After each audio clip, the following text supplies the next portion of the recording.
이번 시간은 제3편 냉동기계 냉동기계에서 챕터 1 냉동의 기초에 대해서 살펴보기로 하겠습니다. 먼저 냉동의 그 정의를 한번 살펴보면은 냉동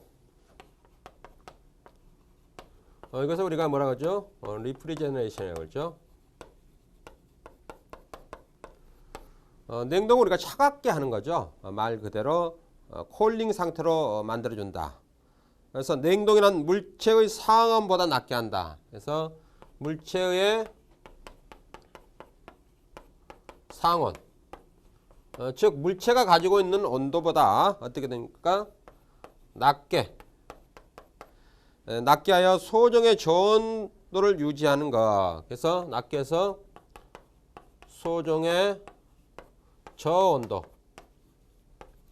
여기서 소정의 저온도라는 것은 이것은 우리가 원하는 어떤 적정 온도가 되겠죠. 적정 온도. 적정 온도로 유지하는 일련의 어떤 과정을 우리가 이것을 냉동이라고 하고 또한 그렇게 만드는 그런 기계를 우리가 뭐라고 합니까? 냉동기라고 그러죠. 냉동기. 냉동기가 있죠. 이렇게 해서 우리가 냉동의 어떤 정의를 살펴봐 가지고 여러분들이 앞으로 이 냉동 분야는 앞으로도 무궁무진합니다. 즉 다시 얘기하면은 여러분들이 알다시피 지구 온난화로 인해서 엘니뇨 현상이라든가 여러 가지 기후 변화에 의해서 결국은 지구에 여러 가지 변화가 많이 발생하고 있죠. 우리나라 예를 들면은 옛날에는 우리가 어떻게 됩니까? 봄, 여름, 가을, 겨울 이 4계절이 뚜렷했죠. 4계절이 뚜렷했다. 이것은 결국은 그때는 그렇게 여러 가지 오염이 되지 많이 않았다. 뭐 이렇게 볼 수가 있겠죠. 지금은 거의 여러분들이 알다시피 이 계절의 어떤 개념이 아니냐. 뭐 이렇게 우리가 생각할 수가 있습니다. 그래서 결국은 겨울과 여름에 기간이 상당히 길죠. 그리고 봄과 가을은 상당히 짧아졌죠. 그것은 바로 여러분들이 알다시피 우리가 겨울에는 어떻게 됩니까? 겨울에는 우리가 난방을 해야 됩니다. 난방을. 춥기 때문에. 이것은 전부 다 어떤 돈하고 다 연결되어 있죠. 난방비가 들어가겠죠. 추우면 추울수록 그만큼 난방비는 증가가 할 수밖에 없습니다. 또한 여름에는 어떻게 되죠? 여름에는 결국은 냉방비가 들어 냉방을 시켜야 되겠죠. 그래서 여기도 결국은 돈이 들어가는 거고 냉방비가 들어 에어컨 사용 이런 여러 가지 이유 때문에 앞으로 냉동 분야는 공기조화 및 냉동 분야는 앞으로 여러분들이 상당히 많은 엔지니어들이 필요하다. 이것을 여러분들이 염두에 두시고 이 분야에 관련된 내용들을 여러분들이 정확하게 공부하는 것이 여러 가지로 유리하다. 이렇게 우리가 볼 수가 있습니다. 제가 잠깐 냉동 사이클 앞에서도 설명을 드렸지만 냉동 사이클에 대해서 잠깐 설명을 하겠습니다. 냉동의 어떤 정의가 있기 때문에 그래서 우리가 여기에 어떤 압축기가 있습니다. 압축기가 있고 이 압축기를 통해서 여기서 어떻게 되죠? 유분리기가 있고 유분리기. 기름의 여러 가지 물질을 분리하는 유분리기가 있고 그 다음에 여기를 거쳐서 그 다음에 응축기가 있겠죠. 응축. 고온 고압의 어떤 상태를 전저압의 상태로 만들어주는 그래서 압축기에서 나온 열은 어떻게 되죠? 98도의 어떤 가열 증기 상태다. 뭐 이렇게 우리가 볼 수가 있겠죠. 그래서 여기에 따라서 유분리기를 거치고 그 다음에 응축기로 들어갑니다. 응축기의 온도는 얼마입니까? 30도의 건포화 증기가 되죠. 30도. 건포화 증기 상태로 응축기로 들어가고 이 응축기 다음에는 여기는 뭐가 있죠? 수액기가 있죠. 수액기. 액을 공급더 시켜주는 수액기가 있고 이 수액기에서 나와서 어떻게 되죠? 열 교환기로 들어가죠. 열 교환기. 열 교환기로 들어갑니다. 그래서 열 교환기로 들어가고 이 열 교환기로 들어갈 때는 여기서는 온도가 어떻게 되죠? 30도의 포화액이 되는 거죠. 30도의 포화액. 포화액으로 되고 여기 열 교환기에서 나온 것이 또 어디로 들어갑니까? 팽창 밸브로 들어가겠죠. 팽창 밸브. 그래서 팽창 밸브로 들어가서 더욱 확장을 시켜주는 거죠. 그래서 여기서는 25도의 가냉각, 가냉각액으로 여기서는 팽창 밸브로 들어가는 거죠. 들어가고 그 다음에 팽창 밸브에서 나오면 어디로 되죠? 증발기로 들어가겠죠. 증발기. 증발기. 실제 이 부분이 결국은 증발이 돼서 우리가 어떤 차가움 정도를 느낄 수 있도록 그렇게 해주는 거죠. 그래서 여기서는 15도의 건파 증기다. 건파 증기 상태로 들어간다는 거죠. 마이너스 15도가 되겠죠. 그래서 여기서는 열량 Q2, Q2가 투입되고 압축기에서는 AW. 여기에 1이 결국은 해야 되겠죠. 이거는 열로 나오는 거고, 이거는 2를 해야 되는 거고. 그래서 이것이 또한 어디로 들어갑니까? 이것이 또한 우리가 열 교환기로 들어가겠죠. 열 교환기. 이 열 교환기로 들어가고, 이 열 교환기에서 다시 또 어떻게 들어갑니까? 압축기로 들어가겠죠. 압축기. 여기도 마이너스 15도의 건포화 증기 상태가 되겠죠. 이런 어떤 사이클을 이루고 있는 거죠. 그래서 여기를 기준으로 했을 때 우리가 여기가 1과정, 2 프로세스, 그 다음에 이쪽이 3이 되겠고, 여기도 3이 되겠고, 그 다음에 여기는 3-가 되겠죠. 그래서 이거는 히트 익스체인지가 되겠죠. 익스체인저가 되겠죠. 열 교환기가 되겠죠. 이렇게 되어 있고, 여기도 3-가 되겠고, 그 다음에 여기서는 4가 되겠고, 여기가 5가 되겠죠. 이와 같은 어떤 프로세스로 이루어져 있는 것이 우리가 알고 있는 냉동 사이클입니다. 그래서 여러분들이 이것은 안 보고도 그릴 수 있을 정도로 그렇게 여러분들이 하시고, 이것을 그려놓고 여러분들이 여러 가지 이론적인 여러 가지 문제점을 이렇게 공부하는데 대단히 많이 여러분들이 활용하고, 또 이것을 활용함으로써 상당히 여러분들이 공부에 효과를 배가시킬 수 있다. 뭐 이렇게 우리가 볼 수가 있습니다. 그래서 여러분들이 이 부분이 완벽하게 암기를 해주시고 그릴 정도로 또한 설명할 수 있을 정도로 그렇게 해주시고, 다음은 냉동의 분리에 대해서 살펴보죠. 냉동의 분류. 어떻게 우리가 분류를 하고 있는가? 냉각 있죠. 냉각. 냉각. 그래서 냉각을 우리가 콜링이라고 하죠. 자, 내용을 한번 보죠. 주위 온도보다 높은 온도의 물체로부터 주위 온도, 높은 온도다. 높은 온도의 어떤 물체, 물체로부터 열을 흡수하여, 열을 흡수하는 거죠. 열을 흡수하고 그 물체가 필요로 하는 온도까지 낮게 하는 거. 열을 흡수해서 열을 빼야 되겠죠. 흡수한다는 것은 높은 온도를 어떻게 되는가? 열을 흡수하니까 열을 낮게 해야 되죠. 낮게.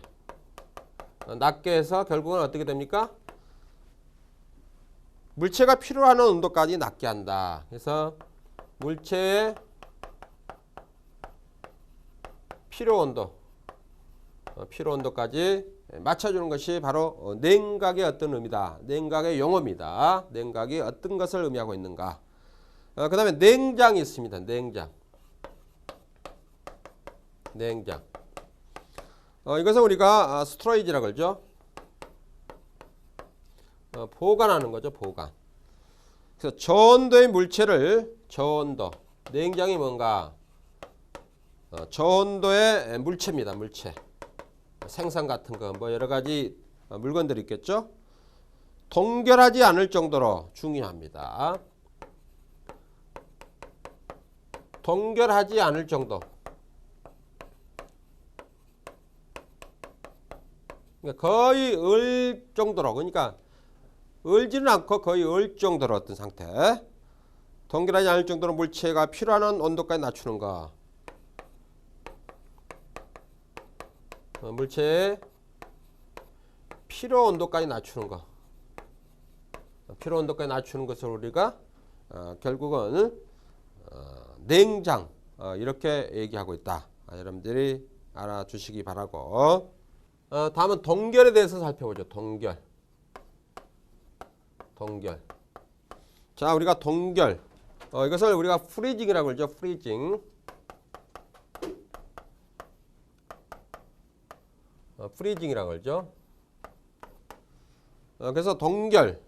물체의 동결 온도 이하로 낮추어 유지하는 상태다. 그래서 물체의 동결 온도 이하로 낮추고 이것을 어떻게 됩니까? 유지, 지속 유지하는 것, 계속 유지하는 것. 이것을 우리가 동결이라는 것. 여러분들 잘 알아두시기 바랍니다. 다음 네 번째 보시죠. 네 번째. 네 번째는 제빙턴입니다. 1제빙턴. 중요합니다. 자, 1제빙턴.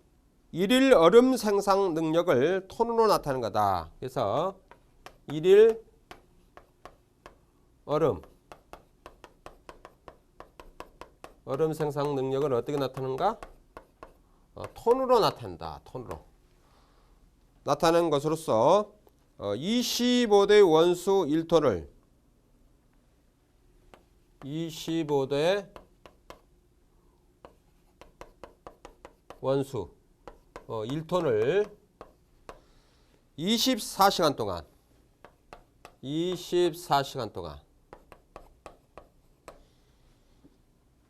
마이너스 9도의 얼음으로 만드는데 마이너스 9도의 얼음 만드는데 제거해야 할 열량을 냉동 능력으로 나타내는 것이다. 제거 열량을 냉동 능력으로 나타내는 것. 이것을 우리가 뭐라 그러죠? 1제빙톤이라 한다. 그래서 여러분들이 잘 알아두시기 바라고. 거기에 식이 있죠. 그래서 1제빙톤.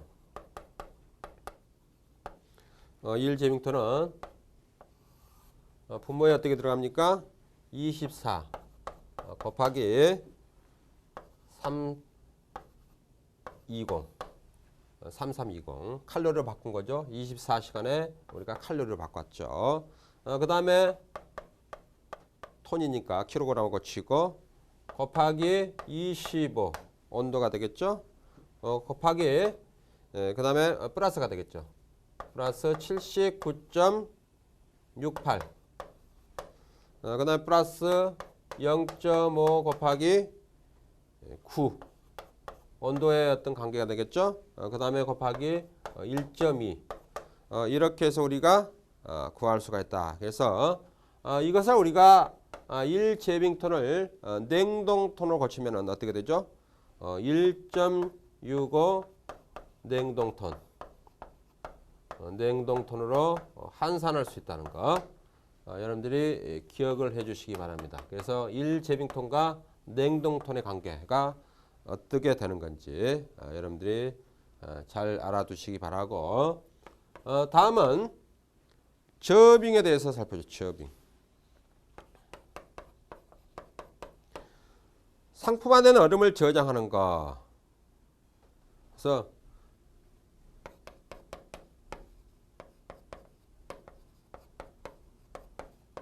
얼음을 저장하는 것을 우리가 저빙이라고 한다. 여러분들이 영어를 정확하게 알고 계시기 바랍니다. 열의 이동. 열에 어떤 형식들이 있는가? 내용을 한번 보죠. 열 에너지는 온도가 높은 부분에서 그렇죠? 열 에너지. 히트 에너지가 되겠죠. 열 에너지. 이 열 에너지는 온도가 높은 부분에서 어떻게 되죠? 온도가 높은 데서 낮은 온도가 낮은 곳으로 이동을 하는 것이 열 에너지입니다. 그래서 우리가 이렇게 보면은 계속 난방을 할 때도 집에서도 이렇게 여러 가지 우리가 보이지 않지만 하여튼 순환이 되는 것을 알 수가 있습니다. 예를 들어 1층에 난방을 하면은 2층에는 난방하지 않았을 때 결국은 2층에 더 좀 따뜻하죠. 그것은 바로 1층의 그 온도가 결국은 어떻게 됩니까? 2층까지 이렇게 결국은 순환이 되는 거죠. 이동이 되는 거죠. 이 현상을 우리가 열 이동이라고 한다. 그래서 이와 같은 현상들을 우리가 현상을 뭐라 하느냐면은 열 이동이라고 그런다. 이것을 우리가 히트 트랜스퍼라고 하죠. 또 다르게 얘기하면은 열 전달이라고 그러죠. 열 전달. 이런 과목이 있습니다. 히트 트랜스퍼 관련된 열 전달만 취급하는 학문이 있죠. 상당히 수학적으로 여러 가지 내용들이 많이 나오는데 어렵습니다. 하지만 여러분들이 히트 트랜스퍼가 있다는 거, 이것을 우리가 열 이동 혹은 열 전달 뭐 이렇게 우리가 부르고 있다는 거 기억을 해주시기 바라고, 다음은 열 전도에 대해서 살펴보죠. 열 전도 중요하죠. 열 전도. 이것을 우리가 히트 컨덕션이라고 그러죠. 히트 컨덕션. 컨덕션. 자, 열 전도. 고체 열 전달. 푸리에의 법칙은 어떻게 되는가? 고체에서 열 전달.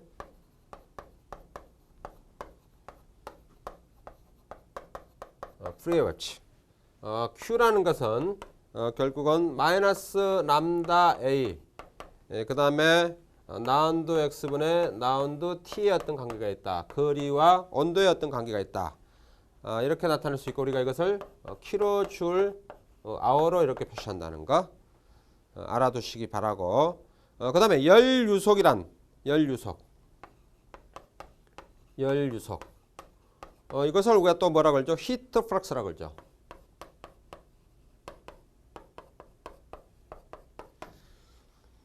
단위 시간, 단위 면적당 통과 열량이다. 그래서 Q라는 스몰 q는 어떻게 나타납니까? A분의 Q의 어떤 관계가 있다. 또한 이것을 다시 나타내면 어떻게 나타내죠? 람다, 마이너스 람다, 그 다음에 라운드 X의 라운드 T의 어떤 관계로 나타낼 수 있다는 거. 이것도 결국은 킬로줄 아워로 표기한다는 거 중요합니다. 전부 다 잘 알아두시기 바라고. 여기서 람다는 물질에 따른 특성치다. 그래서 람다 물질에 따른 특성치.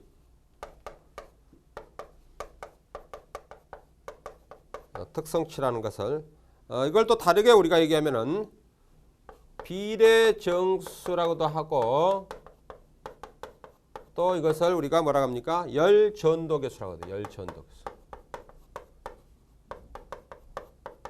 전도계수라고 한다는 거. 그래서 단위가 어떻게 됩니까?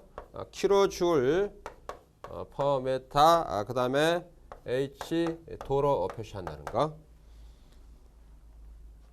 다음은 대류의 열 전달입니다. 대류 열 전달. 고체 표면이 유체와 접하고 있으면서 중요합니다.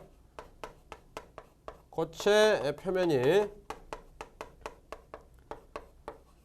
유체와 접하고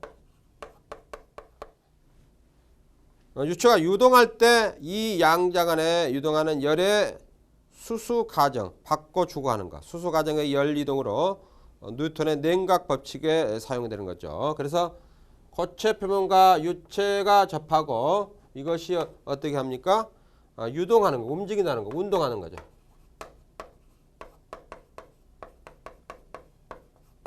유동하는 경우에 뉴턴의 냉각 법칙.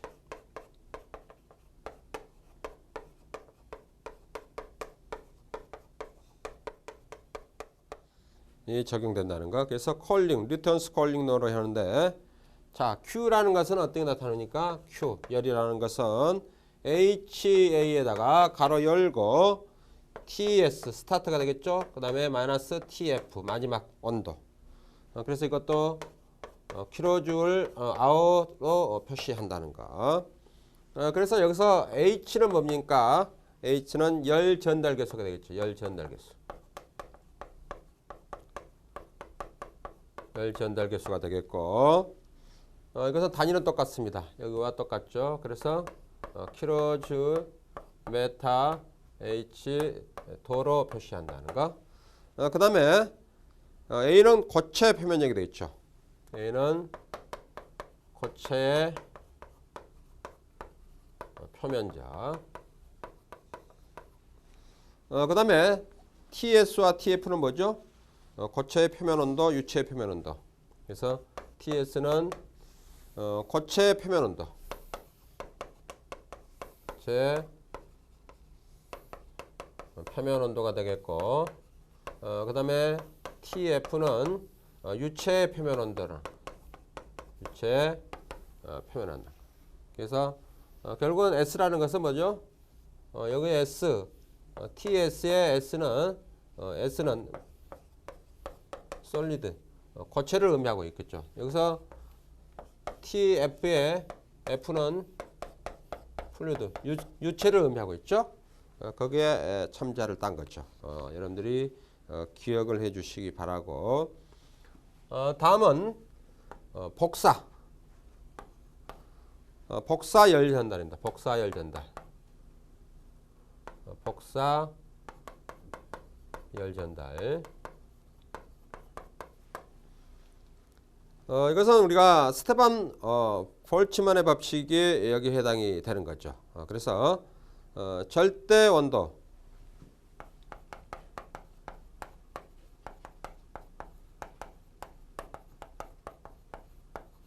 법칙이 여기에 해당이 된다는 거 중요합니다. 여러분들이 자주 출제되고 있죠.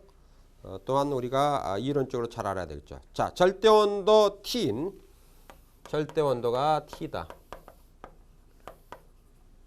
T. 절대 온도가 T인 완전 흑체 표면에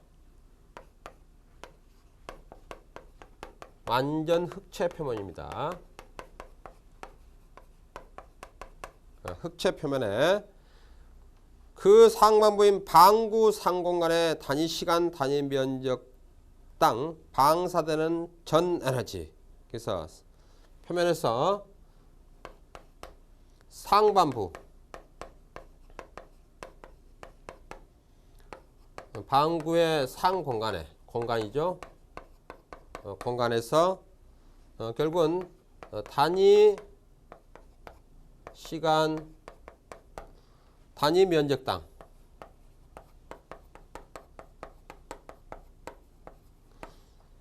방사되는 전 에너지 방사되는 토탈 에너지 전 에너지 이것을 우리가 의미하고 있다. 여러분들이 기억을 해 주시기 바라고. 그래서 우리가 이것을 2로 나타내는데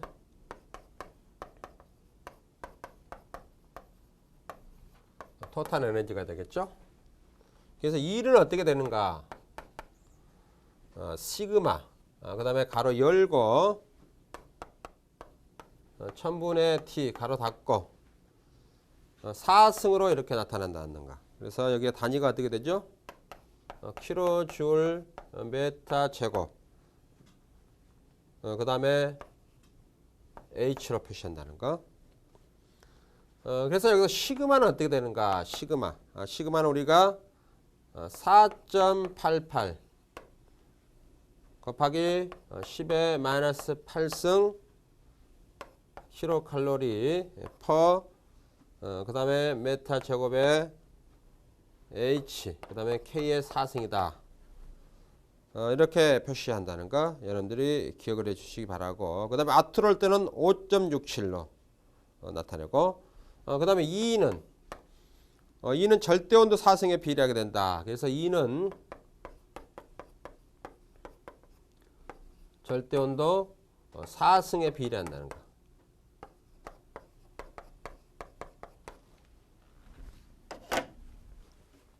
이 부분을 의견했죠. 4승에 비례한다는 거 기억해 주시기 바라고. 이것을 우리가 스테판 볼츠만의 법칙이라 하며 시그마는 4.88 곱하기 10의 8승을 스테판 볼츠만 정수라 한다. 그래서 이것을 우리가 어떻게 나타내죠? 스테판 볼츠만 정수.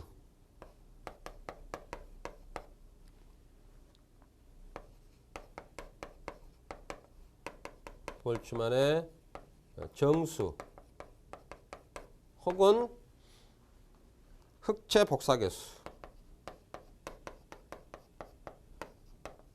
복사계수라는 거 두 가지 다 알고 있어야 됩니다. 여러분들 혹시 시험 문제도 흑체 복사계수는 뭐 이렇게도 나타낼 수 있고 스테판 볼츠만 정수 뭐 이렇게도 언급을 할 수 있고 그래서 여러분들이 두 개 다 공부를 할 때는 여러분들이 전부 다 아는 것이 좋습니다. 왜냐하면 한쪽 용어만 알면은 다른 쪽으로 용어가 똑같은 용어인데도 변형해서 이렇게 여러 가지 문제를 내면은 여러분들이 아는 문제도 풀지 못하는 그런 경우가 발생할 수 있겠습니다. 그래서 여러분들이 공부라는 것은 폭넓게 하는 것이 좋습니다. 많은 것을 알아가지고 손해볼 것은 없습니다. 다음은 헌혈과 잡열. 헌혈과 잡열. 헌혈이죠. 그래서 우리가 이것을 센시블 히트라고 그러죠. 아주 많이 나올 겁니다. 앞으로.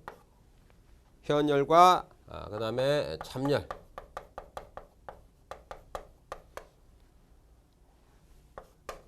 레텐트 히트. 그래서 센시블과 레텐트에 대해서 여러분들이 정확하게 알아두는 게 좋겠죠. 중요합니다. 자, 현열. 현열. 물질의 상태는 변화 없이 온도만 변화되는 양이다. 현열. 물질의 상태는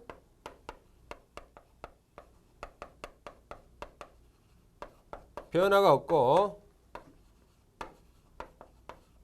온도만 변한다. 현열. 중요한 포인트입니다.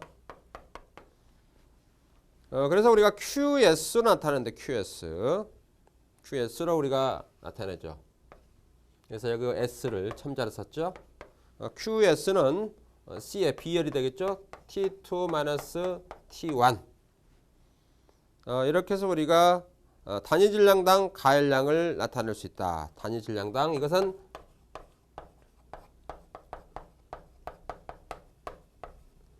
가열량이다.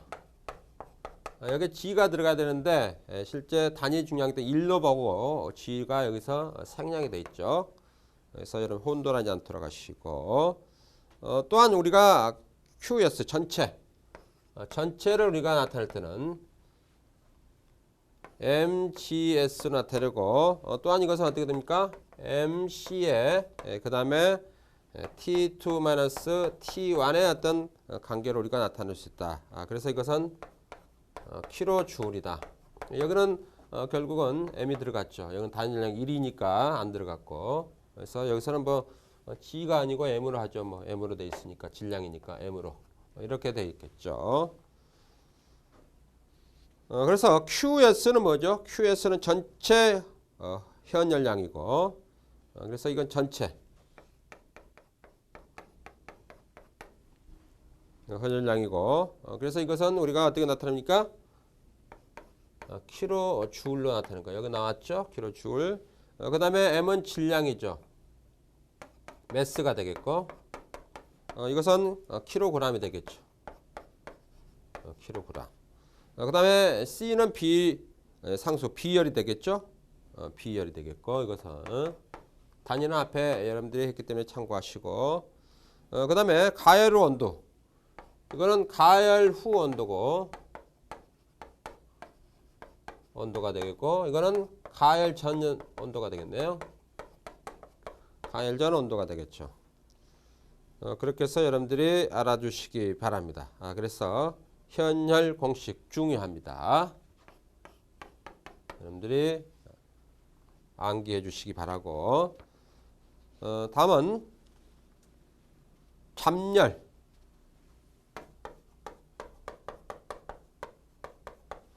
자, 잡열을 우리가 수문열이라고 그러죠. 수문열. 수문열이라고도 한다. 그래서 자, 잡열의 내용을 한번 보죠. 물질의 상태만 변화시키고 물질의 상태만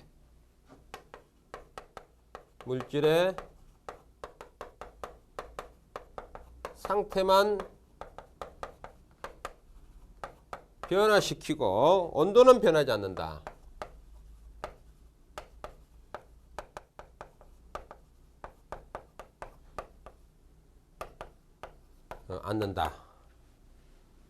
자, 물질의 상태만 변화시키고 온도는 변하지 않는다. 자, 여러분들이 현열과 잡열을 비교해 보십시오. 이 부분을 비교하면은 여러분들이 서로 상반되는 것을 알 수 있죠. 이 부분. 그래서 현열에서는 어떻게 되죠? 물질의 상태가 변하지 않고 온도만 변하는 거고, 여기는 물질의 상태가 변화하고 온도는 변하지 않고 서로 상반됩니다. 혼돈하지 않도록 여러분들이 해 주시기 바라고. 그래서 거기에 여러 가지 내용이 있는데 0도의 얼음 융해열은 79.68이고 중요합니다.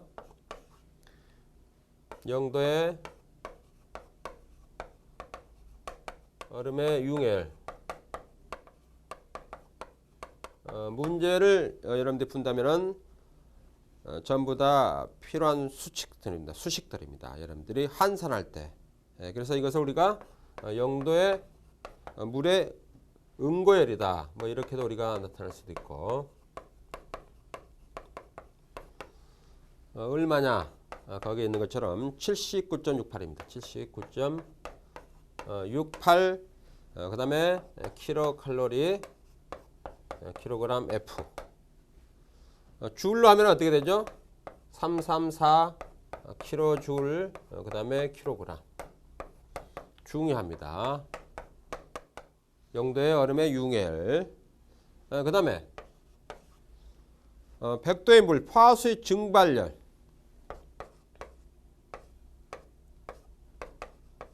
물의 증발열. 증발열. 혹은 이것을 우리가 뭐라 하냐면 100도의 건포화 증기의 응축열. 동시에 알아줘야 됩니다.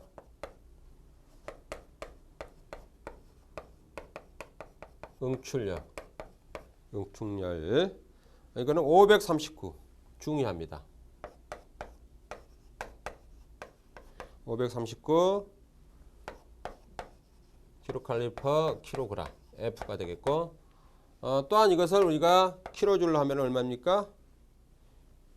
2256 킬로줄 킬로그램이 되겠죠. 중요합니다. 전부 다 여러분들이 잘 알아두시기 바랍니다. 그 다음에 1킬로칼로리. 1킬로칼로리.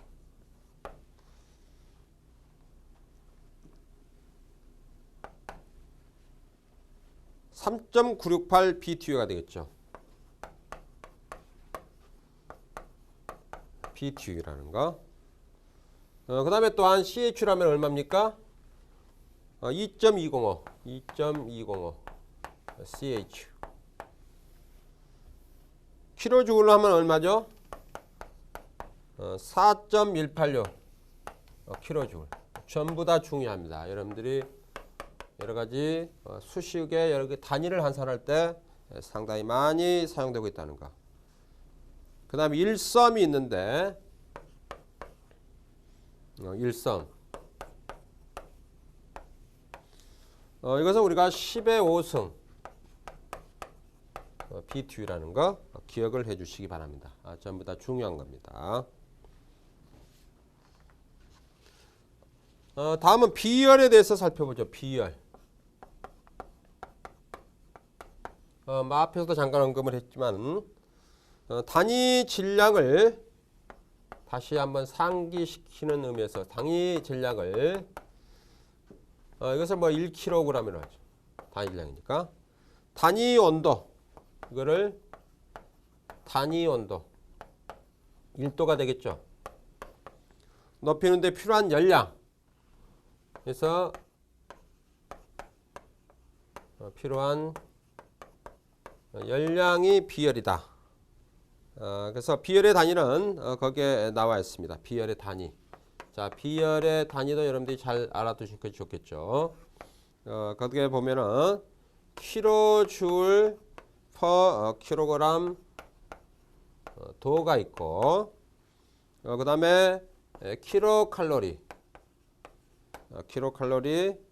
킬로그램 F 도가 있고, 그 다음에 BTU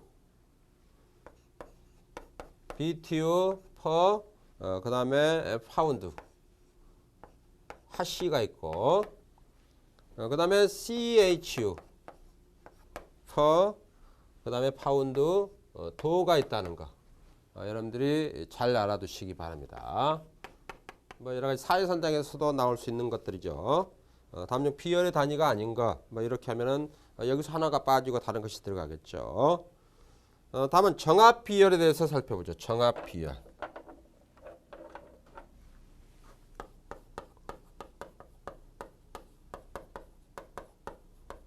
정합 비열.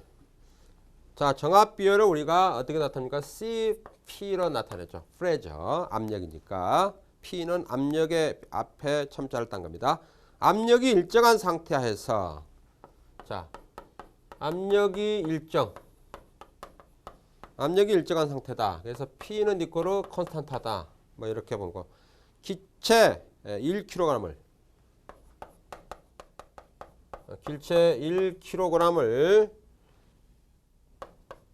1도 상승시키는 데 필요한 열량이다. 1도 상승시킬 때 필요한 열량.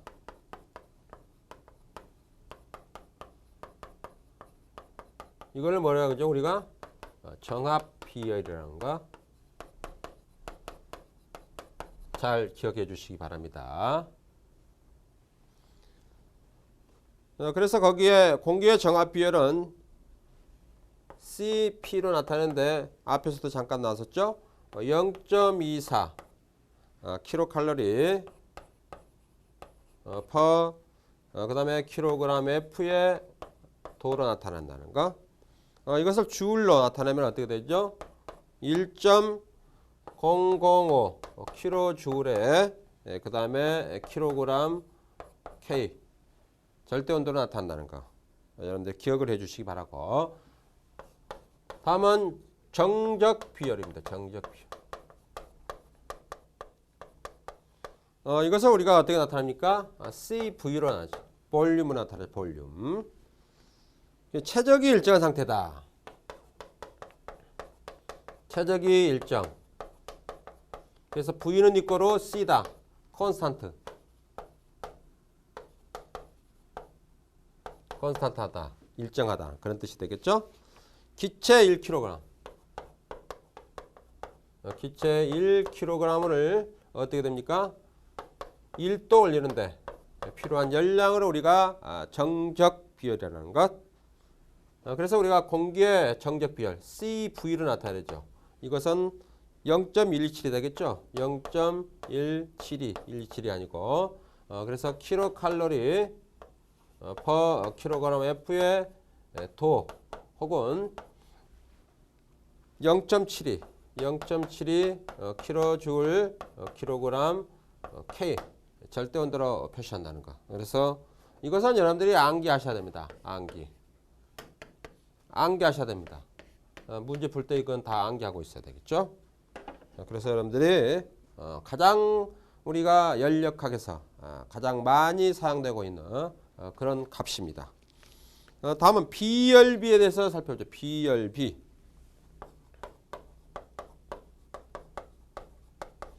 비열비를 우리가 K로 나타내죠.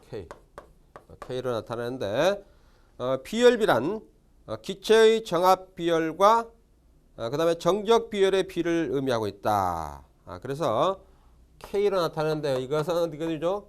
CV분의 CP의 어떤 관계를 우리가 비열비라고 한다. 그래서 거기에 가스인 경우는 CP가 CV보다 어떻게 되죠? 더 크고 또한 K는 항상 1보다 어떻게 됩니까? 큰 상태다. 이렇게 나타냈죠. 그래서 거기에 가스의 경우는 여기는 CP가 CV보다 크고 K는 어떻게 되죠? 1보다 항상 크다는 그런 상태의 조건을 가지고 있다. 그래서 거기에 냉매에 따른 비열비의 그 비교가 나와 있습니다.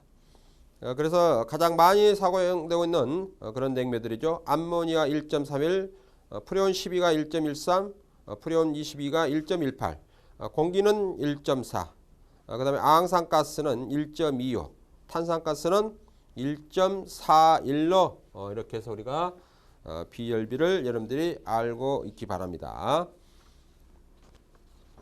다음은 냉동 장치에 사용되는 냉매와 비열비의 관계. 그래서 냉동 장치에서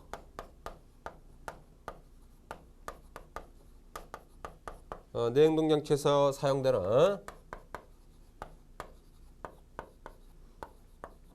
냉매와 비열비 관계는 어떻게 되는가? 자, 한번 보죠. 냉매는 비열비가 클수록 동일한 운전 조건에서 자, 냉매 비열비가 크다. 비열비가 클 경우 동일한 운전 조건에서 압축 후 토출되는 냉매 가스의 온도가 상승하여 압축기 실린더가 가열되고, 그래서 크면 어떻게 되냐? 결국은 냉매가스의 온도가 상승한다. 냉매가스 온도가 상승하고, 그로 인해서 압축기 실린더가 가열되고, 상승하면서 실린더가 어떻게 됩니까? 중요합니다. 가열되고 윤활유가 열화 및 탄화하여 최저 효율이 감소된다. 그래서 가열되고 윤활유가 어떻게 되죠? 열화 혹은 타버린다는 거죠. 그렇게 해서 결국은 에타 V가 감소된다. 최적 효율이 감소한다는 거 중요합니다. 그 다음에 냉동 능력당 소요 동력이 증대되고 냉매 순환력이 감소하여 결과적으로 냉동 능력이 감소되는 나쁜 영향을 초래하게 된다. 그래서 결국은 냉동 능력당 소요 동력이 증대되겠죠. 이런 어떤 원인 때문에 그렇게 해서 결국은 냉동 효과가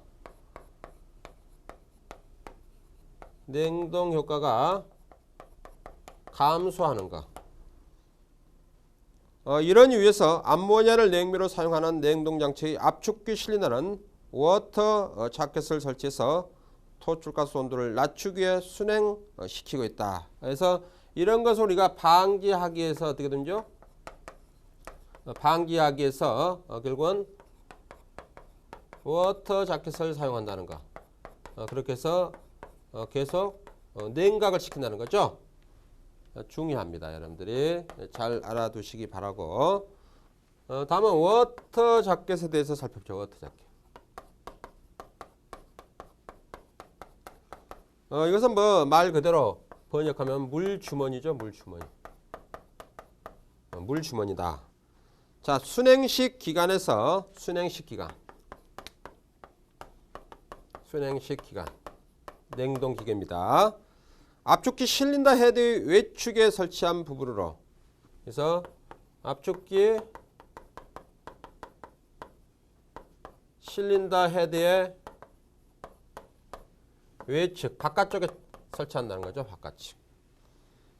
냉각수를 순환시켜 실린더를 냉각시킨다. 그래서 냉각수를 어떻게 되죠? 순환시켜서 결국은 실린더를 냉각시키는 거죠. 실린더 열이 많이 나겠죠. 결국은 직선 왕복 운동하면서 계속 압축을 시키니까. 그렇죠? 이런 상태에서 계속 압축을 시키겠죠. 이거 회전하면서. 이거 이제 회전하면은 이것은 직선운동 당했죠. 계속 이렇게 하니까 이 부분 바깥쪽에다가 워터 자켓을 설치한다는 거죠.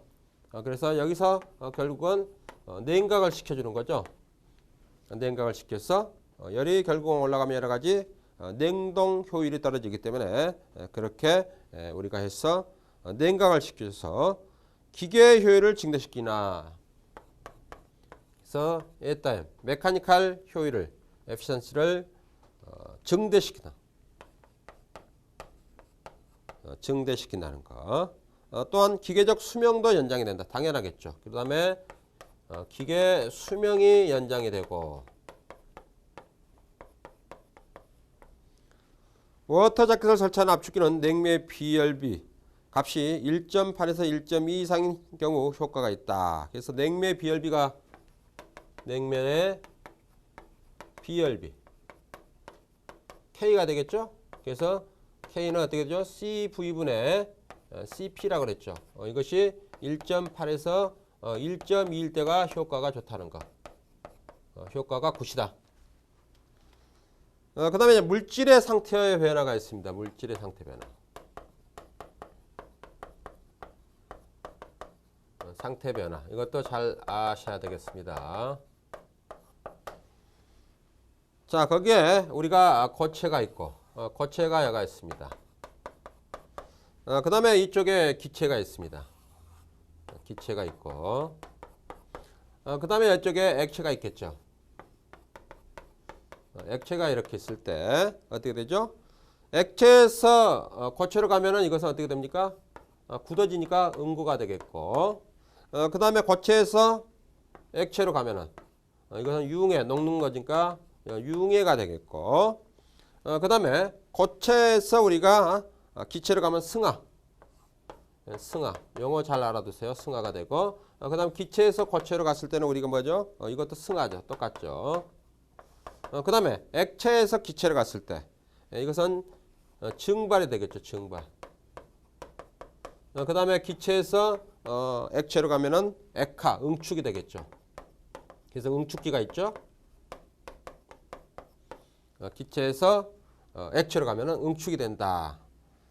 그 다음에 거기에 여러 가지 상태 변화와 열의 이동에 관련된 내용이 나와 있습니다. 그래서 액체에서 기체로 했을 때 우리가 이것을 증발 539, 그 다음에 고체에서 액체로 79.68 중요합니다. 아까 제가 말씀드렸죠. 거기에 있는 도표도 여러분들이 참고해서 여러 가지 계산 문제나 혹은 산업에서 여러 가지 적용 시 활용하시기 바랍니다.